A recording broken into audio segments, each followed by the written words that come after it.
नमस्कार, मैं वीके यादव और आप देख रहे हैं भारत न्यूज लाइव।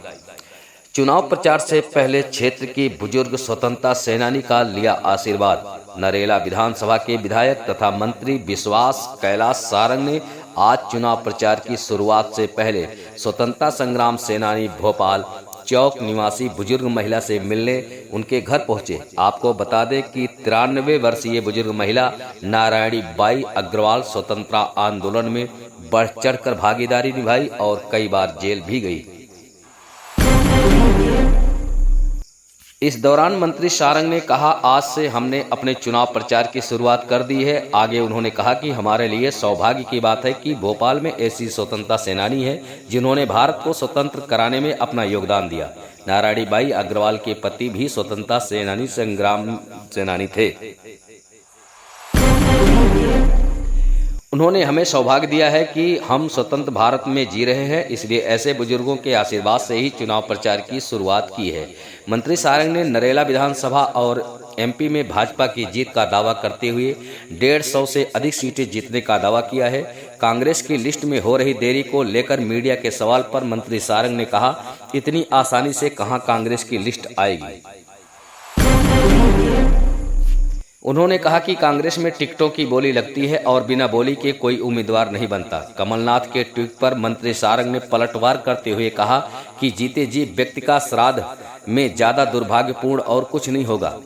यह हिंदू संस्कृति नहीं है। कमलनाथ ने पितरों का भी अपमान किया है। इटली की संस्कृति में पलने वाले कमलनाथ क्या जाने कि पितरों का कितना महत्व है। भारत न्यूज लाइव के लिए भोपाल से रविंद्र तिवारी की खास रिपोर्ट। आज हमने चुनाव प्रचार की शुरुआत की है। ये हम सबके लिए बहुत सौभाग्य का विषय है कि भोपाल में ऐसे स्वतंत्रता संग्राम सेनानी हैं जिन्होंने स्वतंत्रता की लड़ाई में हिंदुस्तान को आजाद करने के लिए हिस्सा लिया। नारायणी देवी अग्रवाल जी भोपाल की वो स्वतंत्रता संग्राम सेनानी है जिनके पतिदेव भी स्वतंत्रता संग्राम सेनानी थे और आपको 2 बार राष्ट्रपति पुरस्कार भी मिला है।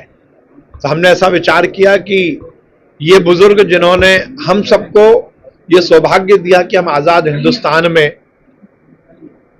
जी सकें, इसलिए हम ऐसे बुजुर्गों के आशीर्वाद से ही चुनाव प्रचार की शुरुआत करें। उसके साथ ही लोकतंत्र सेनानी भी जो हैं जिन्होंने लोकतंत्र को बचाने के लिए आपातकाल में काम किया, उनका भी हम आशीर्वाद लेकर आज शुरुआत कर रहे हैं। मुझे बहुत प्रसन्नता है कि ऐसे बुजुर्गों का आशीर्वाद मेरे साथ है और इसीलिए हम ताकत के साथ कहते हैं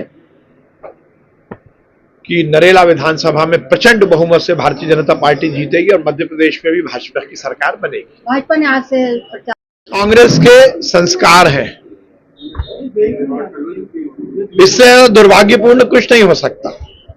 अपनी राजनीतिक प्रतिद्वंद्विता में आप किस स्तर तक जाओगे कमलनाथ जी?